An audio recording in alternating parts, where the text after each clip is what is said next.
So yes, പുതിയൊരു വീഡിയോയിലേക്ക് എല്ലാവർക്കും സ്വാഗതം. ഇന്നും കണ്ടന്റ് ബിഗ് ബോസ് തന്നെയാണ്. ശരിക്കും പറഞ്ഞാൽ ഇന്നലത്തെ എപ്പിസോഡിൽ ശരിക്കും അങ്ങനെ വലിയൊരു കണ്ടന്റോ കാര്യങ്ങളോ ഒന്നുമില്ല. ജസ്റ്റ് എനിക്ക് കുറച്ചുകൂടെ ഇൻട്രസ്റ്റിംഗ് ആയിട്ട് തോന്നിയത് ആസിഫ് അലിയും അവരൊക്കെ ആ ഒരു എന്താ സിനിമയുടെ പ്രൊമോഷന് വേണ്ടി വന്നപ്പോൾ ശരിക്കും അപ്പോഴാണ് ഒരു അതിനകത്ത് കണ്ടന്റ് എന്ന് പറയാനായിട്ട് കിട്ടി തുടങ്ങിയത്. ഇന്നലെ നിങ്ങൾ ശ്രദ്ധിച്ചാൽ മനസ്സിലാവും, അതിൻ്റെ അകത്തെന്ന് പറഞ്ഞാൽ ഒരു എന്താ അധികം വഴക്കൊന്നും ഇല്ലാത്തൊരു ദിവസമാണ്. അതൊക്കെ ബിഗ് ബോസിൻ്റെ അകത്ത് ഭയങ്കര റയറാണ്. ശരിക്കും പറഞ്ഞാൽ എത്ര പേര് ശ്രദ്ധിച്ചു എന്നറിയില്ല. ഇന്നലെ അങ്ങനെ വലിയ വഴക്കോ അടിയും ബഹളവും ഒന്നും ഉണ്ടായിട്ടില്ല. എന്ത് പറ്റിയെന്ന് അറിഞ്ഞൂടാ. എല്ലാവരും ഭയങ്കര സൈലന്റ് ആയിരുന്നു. അതെന്ത് പറ്റിയെന്ന് ഞാൻ ശരിക്കും പറഞ്ഞാൽ ഇത്ര നേരം ആലോചിച്ചു. ഒരു പിടിയില്ല.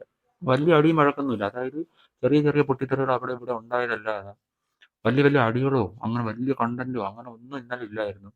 മേ ബി ആ ഫിലിമിന്റെ പ്രൊമോഷൻ ആയിരിക്കും മെയിനായിട്ട് അവർ ഫോക്കസ് ചെയ്തത്. അതുകൊണ്ടായിരിക്കാം അവർ ഇത്രയും വലിയൊരു പ്ലാറ്റ്ഫോമിൽ വന്ന് അങ്ങനത്തെ, അതായത് ജിത്തു ജോസഫിന്റെ ഒരു സിനിമ അവർ പ്രൊമോട്ട് ചെയ്യില്ല. അപ്പം മേ ബി അതുകൊണ്ടായിരിക്കും അവർ കൂടുതൽ ഫോക്കസ് അതിൽ കൊടുത്തത്. ആ ഒരു കണ്ടന്റ് തന്നെയാണ് ശരിക്കും പറഞ്ഞാൽ പറയാനുള്ളത്. കഴിഞ്ഞ നിങ്ങൾ കണ്ടു കാണും, കഴിഞ്ഞ കണ്ടസ്റ്റൻ്റായ അർജുനും അവരൊക്കെ വന്നിട്ടുണ്ടായിരുന്നു. ശരിക്കും പറഞ്ഞാൽ ഇത് ഒരു വലിയൊരു പ്ലാറ്റ്ഫോമാണ്. അർജുൻ പറഞ്ഞ പോലെ ആരുടെ ലൈഫ് എപ്പോഴും വേണോ മാറാം. അർജുൻ പോലും വിചാരിച്ചിട്ടില്ലായിരുന്നു ജിത്തു ജോസഫിന്റെ ഒരു പടത്തിൽ അഭിനയിക്കാൻ പറ്റുമെന്നും ബിഗ് ബോസിൽ വരുമെന്നും. ബിഗ് ബോസ് ശരിക്കും പറഞ്ഞാൽ അത് നല്ലൊരു പ്ലാറ്റ്ഫോമാണ്. അത് എങ്ങനെയൊക്കെ യൂസ് ചെയ്യാൻ പറ്റുമോ, അതായത് നല്ല രീതിയിൽ യൂസ് ചെയ്താൽ ലൈഫ് തന്നെ മാറും. ലൈഫ് തന്നെ മാറും. ഒരൊറ്റ ഡേ മതി ലൈഫ് മാറാനായിട്ട്. ഈവൻ ഇപ്പം അനീഷ് എന്ന് പറയുന്ന ആൾ കോമണറായിട്ടാണ് വന്നത്. കോമണറായിട്ടുള്ള സീസൺ എനിക്ക് തോന്നുന്നു കഴിഞ്ഞ സീസണോ കഴിഞ്ഞ സീസൺ തൊട്ടാണെന്ന് തോന്നുന്നു ഈ കോമണറായിട്ട് വരാൻ തുടങ്ങി. എനിക്ക് കറക്റ്റ് ഓർമ്മയില്ല. പക്ഷെ ഞാൻ ചോദിക്കട്ടെ, എത്ര കോമണർ ഇത്രയും ദിവസം അതിൻ്റെ അകത്ത് നിന്നിട്ടുണ്ട് ഇത്ര ഇമ്പാക്റ്റോടെ? അതായത് സെലിബ്രിറ്റീസ് വരെ സ്കിറ്റുകൾ ചെയ്യുമ്പോൾ അനീഷിന്റെ ഡയലോഗ്സ് യൂസ് ചെയ്യുന്നുണ്ട്. പലരും കണ്ടു കാണും. ഈ ഇൻസ്റ്റഗ്രാമൊക്കെ ഫോളോ ചെയ്യുന്നവർ അനീഷിന്റെ ആ കണ്ണടച്ച് കിടക്കുന്നത് ഞാൻ കണ്ടു. ആ ഡയലോഗ് കൂടുതലായിട്ടും ഫോളോ ചെയ്യുന്നത് എല്ലാവർക്കും അത് മനസ്സിലായി കാണും, കണ്ടിട്ടുണ്ടായിരിക്കും ഒരുപാട്. അതായത് ഇന്നലെ ആസിഫ് അലി വന്ന ഉടനെ ആദ്യം പറഞ്ഞ ഡയലോഗ് അതാണ്, കണ്ണടച്ച് കിടക്കണമെന്ന് ഞാൻ കണ്ടു. ആസിഫ് അലി പോലത്തെ ഒരു നടൻ പോലും ആ ഡയലോഗ് പറയണമെങ്കിൽ എത്രത്തോളം റീച്ച് ഈ ഒരു ഷോയ്ക്കുണ്ടെന്ന് മനസ്സിലാക്കേണ്ടത് തന്നെയാണ്. അതുകൊണ്ട് തന്നെയാണ് പലരും ഇതിൻ്റെ അകത്ത് പോകണം. അതായത് ഫേസ് ഫെമിലിയർ ആവും. അതിൻ്റെ അകത്ത് ചെന്ന് കോപ്രായം കാണിച്ചെന്നും പറഞ്ഞ് എല്ലാവരും അക്സെപ്റ്റ് ചെയ്യണമെന്നില്ല. ഫസ്റ്റ് ഡേ തന്നെ ഔട്ടായി പോയവരുണ്ട്. എല്ലാ സീസണിലും ഫസ്റ്റ് വീക്ക് തന്നെ ഔട്ടായി പോകുന്നവരുണ്ട്. അപ്പോൾ അവരെയൊക്കെ ആരും ഒന്നും ഓർക്കത്ത് പോലുമില്ല. ചിലപ്പോൾ എങ്ങാനും കാണുമ്പോൾ ആർക്കെങ്കിലും ഓർമ്മയുണ്ടെങ്കിൽ ഓർമ്മയുണ്ട്, അത്ര തന്നെ. പക്ഷേ ഈ പ്ലാറ്റ്ഫോം യൂസ് ചെയ്യേണ്ട രീതിയിൽ യൂസ് ചെയ്താൽ രക്ഷപ്പെടും. 100% രക്ഷപ്പെടും, അത് ഉറപ്പാണ്. അഖിൽ മാരാറൊക്കെ നല്ലപോലെ യൂസ് ചെയ്തു. അതായത് പുറത്ത് അത് ആ പുള്ളിക്കാരൻ നല്ല ഒരു നെഗറ്റീവ് ഷെയ്ഡായിരുന്നു. ബിഗ് ബോസിൽ വന്ന് അതിനെ പോസിറ്റീവാക്കി മാറ്റി വിന്നറായി, കപ്പടിച്ചു. അങ്ങനെയൊക്കെ യൂട്ടിലൈസ് ചെയ്താൽ ലൈഫ് തന്നെ മാറും. പക്ഷേ ജിൻഡോ പോലെയുള്ളവരും വിജയിച്ചിട്ടുണ്ട്. അത് പറഞ്ഞിട്ട് കാര്യമില്ല. അത് വേറൊരു യൂണിവേഴ്സ്. അതെങ്ങനെ ജയിച്ചെന്ന് എനിക്ക് ഇപ്പോഴും ഒരു പിടിയില്ല. പുള്ളിക്കാരെ എല്ലാവരും മണ്ടന്മാരാക്കി ജയിച്ചു എന്ന് വേണം പറയാൻ. പക്ഷേ ഒട്ടും ഡിസേർവിങ് അല്ലായിട്ടാണ് എനിക്ക് തോന്നിയത്. ഓരോരുത്തർക്കും ഓരോ അഭിപ്രായമായിരിക്കും. എനിക്കങ്ങനെയാണ് തോന്നിയത്. സോ ഞാൻ പറഞ്ഞു വന്നത് അനീഷിൻ്റെ കാര്യം. അപ്പോൾ അനീഷിന് കോമണറായിട്ട് വന്നിട്ട് ഇത്ര റീച്ച് ഉണ്ടാക്കാൻ സാധിച്ചു. ആദ്യമൊക്കെ പുള്ളിക്കാരൻ ഒറ്റയ്ക്ക് നിന്നാണ് കളിക്കാൻ തുടങ്ങിയെന്നല്ല, കുറേ നാൾ വരെ, ഒരു 2 ആഴ്ച മുമ്പ് വരെയും ഒറ്റയ്ക്ക് നിന്ന് തന്നെയാണ് കളിച്ചുകൊണ്ടിരുന്നത്. ഇപ്പം ഷാനവാസിൻ്റെ കൂടെ ഒരു ഗ്രൂപ്പായിട്ടുണ്ട്. ഒരു ഗ്രൂപ്പല്ല, അവർ രണ്ടുപേരും കൂടെ ചേർന്ന് അവരുടെ ഒരു ഗ്രൂപ്പ്, അവരുടെ ഒരു ലോകം അവർ ക്രിയേറ്റ് ചെയ്തിട്ടുണ്ട്. ശരിക്കും പറഞ്ഞാൽ അതിൻ്റെ ആവശ്യമില്ലായിരുന്നു. എല്ലാവരും കൂടെ എന്താ അനീഷിൻ്റെ അടുത്ത് പറഞ്ഞ് ഹൃദയം തുറക്കൂ, വിശാലമാക്കൂ എന്നൊക്കെ പറഞ്ഞു. എനിക്ക് പക്ഷേ ആ ഫ്രണ്ട്ഷിപ്പ് അത്ര ഭയങ്കര ഒരു എന്താ ഇത് റിയലായിട്ടൊന്നും തോന്നുന്നില്ല. ഷാനവാസിന് അതിൻ്റെ അകത്തൊരു കണ്ടന്റ് വേണം, അതിന് വേണ്ടി ഒരു ഫ്രണ്ട്ഷിപ്പ് എന്ന രീതിയിലാണ് എനിക്ക് തോന്നുന്നത്. പേഴ്സണലി എനിക്ക് അങ്ങനെയാണ് തോന്നുന്നത്. എനിക്കറിയില്ല കൂടുതലായിട്ട്. എനിക്കങ്ങനെ തോന്നിയതുകൊണ്ട് ഞാൻ പറഞ്ഞതേ ഉള്ളൂ. കാരണം അനീഷ് റിയൽ ആയിട്ടാണ് നിൽക്കുന്നത്. അനീഷ് വന്ന ദിവസം മുതൽ എങ്ങനെയാണോ അതുപോലെ തന്നെയാണ് ഇപ്പോഴും നിൽക്കുന്നത്. എനിക്ക് ഒരു ഡൗട്ടും ഇല്ല. നിങ്ങൾക്കും അതിനൊരു ഡൗട്ടും കാണത്തില്ല. കാരണം ഫസ്റ്റ് ഡേ മുതൽ എത്രത്തോളം വെറുപ്പിക്കുന്നു. എങ്ങനെയാണോ വന്ന ദിവസം തൊട്ട് അനുമോളുടെ അടുത്ത് അനുമോളെന്നല്ല, ആര് വന്നാലും ആരാ ഇങ്ങനെ തന്നെ ചോദിച്ച് വിറപ്പിച്ചുകൊണ്ടിരുന്ന ആളാണ്. ഇപ്പോഴും ഒരു കാര്യം തന്നെ റിപ്പീറ്റ് ചെയ്ത് പറഞ്ഞുകൊണ്ടിരിക്കും. അതിലൊരു മാറ്റവും ഇല്ല. വന്ന ദിവസം മുതൽ റിയലായിട്ട് നിൽക്കുന്നു എന്ന് തോന്നിയ ഒരാൾ എനിക്ക് അനീഷാണ്. അത് സീരിയസ്ലി പറയാമല്ലോ. ഇപ്പം ഷാനവാസിൻ്റെ കൂടെ ചേർന്ന്, കാരണം ഷാനവാസ് എന്ത് ചെയ്താലും സപ്പോർട്ട് ചെയ്യേണ്ട ഒരു അവസ്ഥയായി. എന്ത് ചെയ്താലും, അതായത് ഷാനവാസ് എന്ത് കുറ്റം ചെയ്താലും, സാധാരണ അവിടെ ആര് കുറ്റം ചെയ്താലും മുഖം നോക്കാതെ എടുത്തടിച്ച പോലെ മറുപടി പറയുന്ന ഒരാളായിരുന്നു, മറുപടിയല്ല പ്രതികരിക്കുന്ന ഒരാളായിരുന്നു അനീഷ്. പക്ഷേ ഷാനവാസ് ഒന്നും ചെയ്തിട്ട്, അതായത് ഷാനവാസ് എന്തെങ്കിലും തെറ്റ് ചെയ്താൽ പോലും അതിനെ ചൂണ്ടിക്കാണിക്കുന്നില്ല. അപ്പം അങ്ങനെയൊക്കെ മാറി തുടങ്ങി അനീഷ്. അപ്പം എൻ്റെ ഒരു അഭിപ്രായത്തിൽ വന്നതുപോലെ, അതായത് ഒറ്റയ്ക്ക് നിന്ന് കളിച്ച കപ്പ് വരെ നേടാൻ സാധിക്കും. അതൊരു വലിയ വിജയം തന്നെയായിരിക്കും. ഒരു കോമണറായിട്ട് വന്നിട്ട് കപ്പടിക്കുക എന്ന് പറഞ്ഞാൽ ചെറിയ കാര്യമല്ല. ബാക്കി എല്ലാവർക്കും അത്യാവശ്യം ഫേസ് ഫെമിലിയർ ഉണ്ട്. ഈ നമ്മുടെ എന്തുവാ അതിൽ ഫേസ് ഫെമിലിയർ അല്ലാത്ത ആളുകൾ കുറവാണെന്നാണ് എൻ്റെ ഒരു വിശ്വാസം. സാബുമാൻ്റെ മെയിൻ അക്കൗണ്ടിൽ 10,000-4,000 ഫോളോവേഴ്സേ ഉള്ളൂവെങ്കിലും അല്ലാതെ വീഡിയോസ്, അതായത് ഫുഡി വ്ളോഗിൻ്റെ ഒരു ചാനലുണ്ട്. അത് 10-30K 50K അടുപ്പിച്ചെന്നുണ്ടെന്ന് തോന്നുന്നു. അപ്പോൾ അങ്ങനത്തെ ഒരു പേജിൽ നിന്നൊക്കെയാണ് സാബുമാൻ വരെ വന്നത്. എനിക്ക് തോന്നുന്നത് അതിൽ ഏറ്റവും ഫോളോവേഴ്സ് കുറവും ഫേസ് ഫെമിലിയറും അല്ലാത്തത് നമ്മുടെ ഈ അനീഷ് തന്നെയാണ്. അപ്പോൾ ഇത്രയും ദിവസം നിൽക്കുക എന്ന് പറഞ്ഞത് തന്നെ വലിയൊരു അച്ചീവ്മെൻ്റ് ആണ്. അതുപോലെ ആസിഫ് അലി പോലൊരു ആക്ടർ വന്നിട്ട് പുള്ളിക്കാരൻ അനീഷ് പറഞ്ഞൊരു ഡയലോഗ് പറയണമെങ്കിൽ എത്രത്തോളം റീച്ച് അനീഷിന് ഇവിടെ ഉണ്ടെന്ന് നിങ്ങളൊന്ന് ആലോചിച്ച് നോക്കുക. ഞാനിപ്പം അനീഷിനെ വന്നിരുന്ന് പൊക്കി അടിക്കുന്നതല്ല, കോമണറായിട്ട് വന്നിട്ട് ഇത്രയും നിന്നല്ലോ, അത് ഭയങ്കര വലിയ കാര്യം തന്നെയാണ്. കഴിഞ്ഞ സീസണിലാണോ ഗോപിക, അറിയാലോ, വന്ന് വെറുപ്പിച്ച് തള്ളി പുറത്തു പോയിട്ട് എന്താ മറ്റേ ഫൈനലൊക്കെ ആവാറ ഭാഗത്ത് വരില്ല. അപ്പം പുള്ളിക്കാർ എന്തെങ്കിലും ഒരു ഡയലോഗ് പറഞ്ഞല്ലോ, അയ്യോ എന്തായിരുന്നു, എല്ലാവരും എന്നെ എന്തിനാ എവിക്റ്റ് ചെയ്തെന്നൊക്കെ ചോദിച്ചു. ഞാൻ കുറച്ച് നാളും കൂടെ നിൽക്കേണ്ട ആളായിരുന്നു, ഒരു കാര്യമില്ല, നിന്നിട്ടൊന്നും ഒരു കാര്യമില്ല, അതുകൊണ്ട് തന്നെയാണ് ഔട്ടായി പോയത്. ഞാൻ പറഞ്ഞു പോയപ്പോൾ കൂടെ പറഞ്ഞു പോയെന്നേ ഉള്ളൂ. പിന്നെ അടുത്തതെന്ന് പറഞ്ഞാൽ അവിടുത്തെ രണ്ടാമത്തെ കണ്ടന്റ് എന്ന് പറഞ്ഞാൽ മറ്റേ അവാർഡ് കൊടുത്തത്. ശരിക്കും പറഞ്ഞാൽ അതിൽ ഏറ്റവും നല്ല അവാർഡ് എനിക്ക് തോന്നിയത് മറ്റേ മഞ്ഞപ്പത്രം തുടങ്ങാൻ പോകുന്നത് അക്ബർ. ആകുമ്പോൾ അത് സെറ്റ് സാധനമായിരുന്നു. കറക്റ്റ് അക്ബറിൻ്റെ കഷ്ടകാലത്തിന് ഒരു മഞ്ഞ ഡ്രസ്സാണ് ഇട്ടത്. അതേ ഡ്രസ്സ് ഇട്ടുകൊണ്ട് മഞ്ഞപ്പത്രത്തിൻ്റെ അവാർഡ് വാങ്ങിച്ചു. അത് ശരിക്കും പറഞ്ഞാൽ കണ്ടപ്പോൾ ചിരി വന്നു. അത് ഞാൻ പറഞ്ഞല്ലോ, കണ്ടന്റായിട്ട് പറയാനായിട്ട് ഒന്നുമില്ല. അതിൻ്റെ ഇടയിൽ നമ്മുടെ എന്തോ ഒരു അവാർഡിൻ്റെ പേര്, അത് എന്തോ അവാർഡായിരുന്നു. അടുത്ത സീസണിൽ എന്തോ ഒരു, അയ്യോ പെട്ടെന്ന് എനിക്ക് ആ പേര് കിട്ടുന്നില്ല. അവാർഡിൻ്റെ പേര് പറഞ്ഞപ്പോൾ പയ്യ നമ്മളെ കുന്നംകുളം കപ്പൂർ എണീറ്റ് വന്നു. അപ്പോഴാണ് അഭിലാഷ് അനൗൺസ് ചെയ്തു ഒനിയിലാണെന്ന്. അയ്യോ മുഖം പോയത് കാണുന്നവരാണ്. ഭയങ്കര സാറ്റിസ്ഫാക്ഷൻ ആയിരുന്നു. ഞാൻ കഴിഞ്ഞ വീഡിയോയിലും പറഞ്ഞു, ഒട്ടും താല്പര്യമില്ല, എനിക്ക് ഒട്ടും ഇഷ്ടമില്ലാത്തൊരു പ്ലെയറാണ് ആര്യൻ എന്ന് പറയുന്നത്. നല്ലപോലെ ഉറപ്പിക്കുന്നുണ്ട്. എന്താ അടുത്ത ദിവസം, അതായത് ടാസ്ക് തുടങ്ങി കഴിഞ്ഞു, നമ്മുടെ ഏതാണ് ബോട്ടിൽ ഫാക്ടറി ആയിട്ട് മാറിയത്, അവിടെ നല്ലപോലെ ഉറപ്പിക്കുന്നുണ്ട്. പക്ഷേ ലൈവിലൊക്കെ കാണാം.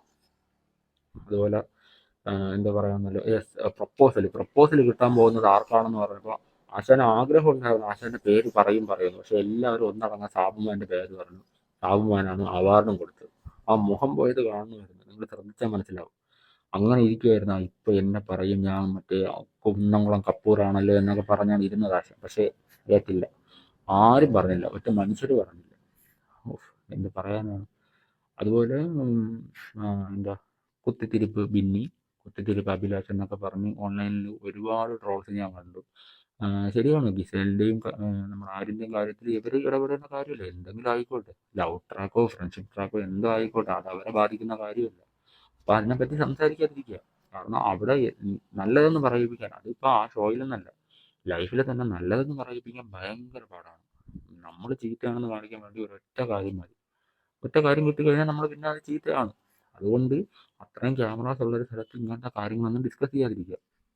അവരിപ്പോൾ പ്രണയിച്ചാലെന്ത്, അവരുടെ ആര്യൻ്റെ വയസ്സ് കുറവായാലെന്ത്, അവരുടെ ഫ്രണ്ട്ഷിപ്പ് ആയാലെന്ത്, നിങ്ങളൊക്കെ എന്താണ്, വരിക, ഗെയിം കളിക്കുക, പോവുക. അപ്പോൾ ഇങ്ങനത്തെ ടോക്കുകൾ സംസാരിച്ചാൽ പുറത്ത് അത് നിങ്ങളെ തന്നെ നല്ലപോലെ ഇമ്പാക്ട് ചെയ്യും. അതായത് ബിന്നിയെയും അഭിലാഷിൻ്റെയും കാര്യമാണ് ഞാൻ പറയുന്നത്. അവരെ തന്നെ ഇത് നല്ലപോലെ ഇമ്പാക്ട് ചെയ്യും. അത് നെഗറ്റീവ് രീതിയിൽ. നല്ല രീതിക്കൊന്നും അത് ഇമ്പാക്ട് ചെയ്യാൻ പോകുന്നില്ല. ബാക്കിയുള്ളവരുടെ കാര്യത്തിൽ എന്തിനാണ് ഇടപെടാൻ പോകുന്നത്? അവർ എന്തോ കിസ് ചെയ്യട്ടെ. അനുമോൾക്ക് കിട്ടിയത് നമ്മൾ കണ്ടതാണ്, നല്ല പുതിരായിട്ട് കിട്ടിയിട്ടുണ്ട്. അതുകൊണ്ട് ബാക്കിയുള്ളവരുടെ കാര്യത്തിൽ ഇടപെടാതെ സ്വന്തം കാര്യം നോക്കി നിന്നാൽ അതിൻ്റെ അകത്ത് കപ്പെടുത്തുണ്ടെങ്കിൽ വരാം. അഭിലാഷൊക്കെ എന്നും കപ്പൊക്കെ അടിക്കാൻ നല്ല ഡിസേർവിങ് ആയിട്ടുള്ള ഒരു പ്ലെയറാണ്. ഞാൻ പല വീഡിയോസിലും പറഞ്ഞിട്ടുണ്ട്. അവസരങ്ങൾ കിട്ടാത്തതുകൊണ്ട് പല ക്യാപ്റ്റൻസി നോമിനേഷനിലായാലും മുന്നോട്ട് വരാൻ പറ്റാത്തൊരു വ്യക്തിയായിരുന്നു. എപ്പോഴായിരുന്നു അപ്പാനിയും നമ്മുടെ അക്ബറും എല്ലാവരും കൂടെ ഗ്രൂപ്പ് കളിച്ചുകൊണ്ടിരുന്ന സമയത്ത്. ആ ഗ്രൂപ്പ് പൊളിഞ്ഞ ശേഷം പുള്ളിക്കാരന് അവസരം കിട്ടി തുടങ്ങി. അത് നല്ലപോലെ വിനിയോഗിക്കുകയും ചെയ്തു. പല സന്ദർഭങ്ങളിലും അത് കാണാനും ഉണ്ടായിരുന്നു. നല്ലപോലെ പെർഫോം ചെയ്യുന്നൊരു പേഴ്സണാണ്. കപ്പടിക്കട്ടെ എന്ന് ആഗ്രഹമുള്ള ഒരാളാണ്. കപ്പടിക്കാൻ ഞാൻ ആഗ്രഹിക്കുന്ന ഒരാളാണ് അഭിലാഷ് എന്ന് പറയുന്നത്. കാരണം ആ ഒരു ഡിസബിലിറ്റിയും കാര്യങ്ങളൊക്കെ വെച്ചിട്ട് പുള്ളിക്കാരൻ അത്ര ആക്റ്റീവായിട്ട് നിൽക്കുന്നുണ്ട്. പലരും അതിൻ്റെ അകത്ത് ഭയങ്കര പ്രേക്ഷക പിന്തുണയും കൊണ്ടുവന്നിട്ട് ചുമ്മാ സോഫയിൽ കിടന്ന് ആ ബീൻ ബാഗിന് കിടന്ന് ഔട്ടായി പോയവരുണ്ട്. അപ്പോൾ അത് വെച്ച് നോക്കുമ്പം ഹീ ഈസ് വെൽ ഡിസേർവ്ഡ്. അതുകൊണ്ട് നല്ലപോലെയൊക്കെ കളിച്ച ഉറപ്പായിട്ടും ടോപ്പ് 5 ഫൈനലിൽ കപ്പടിക്കാനും ചാൻസ് ഉണ്ട്. കാരണം അക്ബറിന് അത്ര നല്ലൊരു സപ്പോർട്ടല്ല പുറത്ത് കിട്ടുന്നത്. പുള്ളിക്കാരൻ കാര്യങ്ങളിലൊക്കെ ഇടപെടുന്നുണ്ട്. പക്ഷേ എന്തൊക്കെ പറഞ്ഞാലും ഫേവറേറ്റ്സിൻ്റെ അടുത്ത് ആ രീതിയിൽ തന്നെയാണ് പുള്ളിക്കാരൻ നിൽക്കുന്നത്. അതിലൊരു മാറ്റവുമില്ല. ഞാൻ കരുതി എല്ലാ കാര്യത്തിനും പ്രതികരിക്കുന്നത് കൊണ്ട് ലിബറലായിട്ട് നിൽക്കും. പക്ഷെ അല്ല, ഒരിക്കലും അല്ല. എന്തെങ്കിലും ഇങ്ങനെ ആളുകളെ കാണിക്കാൻ വേണ്ടി ഇങ്ങനെ എൻ്റെ ഫേവറേറ്റ്സ് ആണെങ്കിലും ഞാൻ അവർക്കെതിരെ സംസാരിക്കുമെന്ന് കാണിക്കാൻ വേണ്ടി പ്രതികരിക്കും പോലെ പലപ്പോഴും തോന്നിയിട്ടുണ്ട്. കാരണം നിങ്ങൾക്ക് തന്നെ മനസ്സിലാവും, ആ വീഡിയോസ് കാണുമ്പോൾ തന്നെ മനസ്സിലാവും, അയ്യോ പ്രതികരിക്കണമല്ലോ എന്നൊക്കെ തോന്നി പ്രതികരിക്കുന്ന ഒരു വീഡിയോ ഒക്കെ എനിക്ക് തോന്നി പേഴ്സണലി. നിങ്ങളുടെ അഭിപ്രായം എന്താണെന്ന് എനിക്കറിയില്ല. ഞാൻ എൻ്റെ പോയിന്റ് ഓഫ് വ്യൂയിലാണ് പറയുന്നത്. അതുപോലെ എന്താ പറയാനുള്ളത്, ഞാൻ പറഞ്ഞില്ല, അതിൽ പ്രത്യേകിച്ചൊന്നും പറയാനില്ല. പിന്നെ നമ്മുടെ ആദിലയുടെ കാര്യം. ആദില ആ ഗസ്റ്റൊക്കെ വന്നു പോയ ശേഷം ആ ഒരു സ്വഭാവം എൻ്റയർലി മാറിയിട്ടുണ്ട്. പുള്ളിക്കാരിക്ക് മനസ്സിലായി പുറത്ത് കുറച്ച് സപ്പോർട്ട് ഉണ്ടെന്ന്. പക്ഷെ ആ സപ്പോർട്ട് നൂറ എങ്ങനെയാണോ നിന്നത് അതുപോലെ തന്നെയാണ് ഇപ്പോഴും നിൽക്കുന്നത്. പക്ഷെ ആദിലയുടെ ക്യാരക്ടറിൽ തന്നെ നല്ല ചേഞ്ച് ഉണ്ട്. അത് നിങ്ങൾക്ക് കാണുമ്പോൾ തന്നെ മനസ്സിലാവും, നല്ല ചേഞ്ച് ഉണ്ട്. ഇച്ചിരി ചെറിയ ആ ഒരു അഹങ്കാരം വന്ന രീതിയിലാണ് സംസാരിക്കുന്നത്. കാരണം നമുക്ക് പുറത്ത് സപ്പോർട്ടുണ്ട് എന്ന രീതിയിലാണ് ഇപ്പം. അതായത് വന്നവരെല്ലാവരും സപ്പോർട്ട് ചെയ്യുന്നുണ്ടല്ലോ. അപ്പം ഷിയാസ് ആയാലും ഷേദായാലും റിയാസ് ആയാലും എല്ലാവരും വന്നിട്ട് ഇവരെ അപ്രീഷിയേറ്റ് ചെയ്യുന്നുണ്ട് ഇതുവരെ എത്തിയതിനൊക്കെ. അപ്പോൾ പുള്ളിക്കാരുടെ വിചാരം എന്താണ്, ഭയങ്കര സപ്പോർട്ടാണ് പുറത്ത്. അപ്പം ആ ഒരു ആറ്റിറ്റ്യൂഡ് ചേഞ്ച് ഉണ്ട്, നല്ല രീതിക്ക് കാണാം ആറ്റിറ്റ്യൂഡ് ചേഞ്ച്. അതായത് അനീഷ് വന്ന് ഓരോ കാര്യങ്ങൾ പറയുമ്പോൾ പറ്റില്ല എന്നൊക്കെ രീതിയിൽ മുഖത്തടിച്ച പോലെ പറയുന്നതാണ്. പുള്ളിക്കാരൻ ക്യാപ്റ്റനാണ്, അതായത് ന്യായമായിട്ടുള്ളൊരു കാര്യം പറഞ്ഞാൽ പോലും പുള്ളിക്കാരിക്ക് അക്സെപ്റ്റ് ചെയ്യാൻ പറ്റുന്നില്ല ഇപ്പം. അതിനിപ്പോൾ അനീഷ് ക്യാപ്റ്റൻ ആയതുകൊണ്ടാണോ എന്ന് എനിക്കറിയില്ല. പുള്ളിക്കാരി പുച്ഛിച്ച് തള്ളുന്നുണ്ട് അനീഷിനെ. എന്ത് പറഞ്ഞാൽ അനീഷിനെ പുറകെ നടന്ന് വെറുപ്പിക്കുന്നുണ്ട്. നമ്മൾ കണ്ടതാണ് പുറകെ നടന്ന് വെറുപ്പിക്കുന്നവരുടെ അവസ്ഥ എന്താണെന്ന്. പുറത്ത് പോകേണ്ടി വരും ഈ പോക്കാണെങ്കിൽ, ഇരുന്ന് കരയേണ്ടി വരും. പക്ഷെ ആദ്യമൊക്കെ നല്ല ഗെയിമിംഗ് ആയിരുന്നു ആദിലയും നൂറയും. ആദ്യം ആദില നല്ലപോലെ കളിച്ചു, പിന്നെ നൂറ നല്ലപോലെ കളിച്ചു. ഇപ്പോൾ ആദില അവർ രണ്ടുപേരും കൂടെ കഷ്ടപ്പെട്ടുണ്ടാക്കിയ ഫെയിം ഒരു സ്ഥലത്ത് നിന്ന് ചെത്തി ചെത്തി കളഞ്ഞുകൊണ്ടിരിക്കുകയാണ്. അതുകൊണ്ട് മര്യാദക്കൊക്കെ കളിച്ചാൽ അവരും ടോപ്പ് 5 എത്താൻ നല്ല ഡിസൈവിങ് ആയിട്ടുള്ളതാണ്. പ്ലാച്ചി ക്ലീച്ചി എന്നൊന്നും പറഞ്ഞ് കരഞ്ഞുകൊണ്ടിരിക്കുന്നില്ല. അനുമോളൊക്കെ അവിടെ ഗെയിം കളിച്ചിട്ടല്ല ശരിക്കും പറഞ്ഞാൽ സപ്പോർട്ട് കിട്ടുന്നത്. ആ ഒരു ഏതാണ് നമ്മുടെ സ്റ്റാർ മാജിക് എന്ന പ്രോഗ്രാമിലൂടെ പ്രേക്ഷക പിന്തുണ ഉള്ളത് കൊണ്ട് മാത്രമാണ് ശരിക്കും പറഞ്ഞാൽ അനുമോൾ അതിൻ്റെ അകത്ത് നിൽക്കുന്നത്. പിന്നെ ഈ ക്യൂട്ട്നെസ് മാരി എറിഞ്ഞ് മറ്റേ പ്ലാച്ചി ആ ഒരു മറ്റേ ആ പ്ലാച്ചി എടുത്ത് കളഞ്ഞിട്ട് ലാലട്ട് തിരിച്ചു കൊടുത്തല്ലോ. അന്ന് ചോദിക്കുന്നത് കഴിച്ചോ എന്നൊക്കെ പാവേരെടുത്ത് വെച്ചാൽ അടിച്ച്. ആരെങ്കിലുമൊക്കെ ചോദിക്കൂടെ ഇതുപോലെ, കൊച്ചു പിള്ളേരാണെങ്കിൽ ഓക്കെ. 10-30 വയസ്സായവർ ഞാൻ പറയുന്നില്ല എടുത്തിട്ട് കഴിച്ചു വിടാൻ വല്ല. അയ്യോ, ക്യൂട്ട്നെസ് ഒക്കെ അങ്ങ് മെഴുകുവാണ്. ഇത് എല്ലാ സീസണിലും കാണും പാവം പിടിച്ചോണ്ട് കുറേ എണ്ണം. എല്ലാ സീസണിലും കണ്ട് മടുത്തൊരു സാധനമാണ്. എന്തിനാണോ എന്തോ.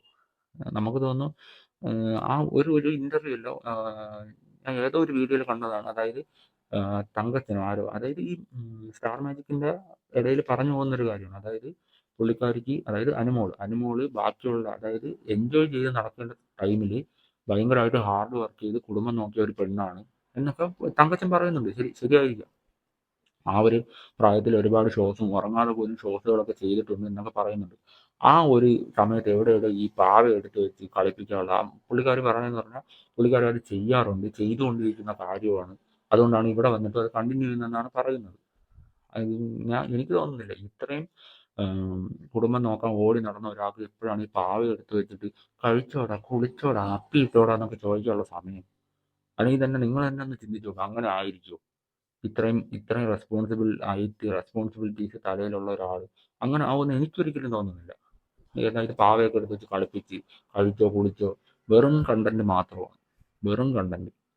പുള്ളിക്കാരിക്ക് നല്ല സപ്പോർട്ടുണ്ട്. അത് നല്ലപോലെ യൂസ് ചെയ്താൽ പുള്ളിക്കാർ അവിടെ കപ്പടിക്കും. അത് 100% ഉറപ്പാണ്. സപ്പോർട്ടുണ്ട് പുള്ളിക്ക്. അത് നിങ്ങൾ കാണുന്നതാണ്. പലരുടെയും പേഴ്സണൽ ഫേവറേറ്റ് എന്ന് പറയുന്നത് ആരാണ്? അനുമോളാണ്. കാരണം സീരിയലിലൂടെയൊക്കെ ഫേസ് ഫെമിലിയർ ആയിട്ട് ഫാമിലീസിൻ്റെ ഇടയിൽ നല്ലൊരു സപ്പോർട്ട് പുള്ളിക്കാരിക്ക് കിട്ടുന്നുണ്ട്.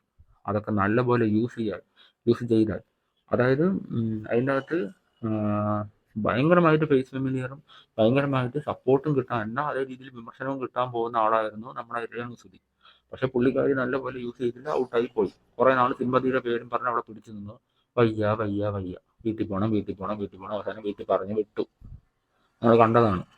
പിന്നെ ആദ്യമൊക്കെ അനുമോക്കുണ്ടായിരുന്നു, വീട്ടിൽ പോകണം, അച്ഛനെ കാണണം, കുഞ്ഞമ്മയെ കാണണം എന്നൊക്കെ പറഞ്ഞ് കരച്ചിൽ. പിന്നെ ആയപ്പം ആ ഒരു ട്രാക്കിലായി. ഇടയ്ക്ക് എപ്പോഴൊക്കെ ഗെയിം കളിച്ചു, പക്ഷെ പിന്നെയും ഒരു മാറ്റവും ഇല്ല. പിന്നെ ആ പാവയും പിടിച്ചു വെച്ച് ഇത് തന്നെയാണ് ചെയ്തുകൊണ്ടിരിക്കുന്നത്. ഞാൻ എൻ്റെ അഭിപ്രായം പറഞ്ഞതേ ഉള്ളൂ. സോ അപ്പം ഇത്രയൊക്കെ തന്നെയാണ് ഞാൻ പറഞ്ഞത്. ഇന്നലത്തെ വീഡിയോസിൽ ഞാൻ പറഞ്ഞു മെയിനായിട്ട് അവർ ഫോക്കസ് ചെയ്തത് ആ ഒരു പ്രൊമോഷനാണ്. സോ പ്രത്യേകിച്ച് കൂടുതലൊന്നും ആഡ് ചെയ്യാനില്ല. ഇത്രയൊക്കെ തന്നെയാണ്. സോ അടുത്തൊരു വീഡിയോയുമായി കാണുന്നവരെ ബൈ.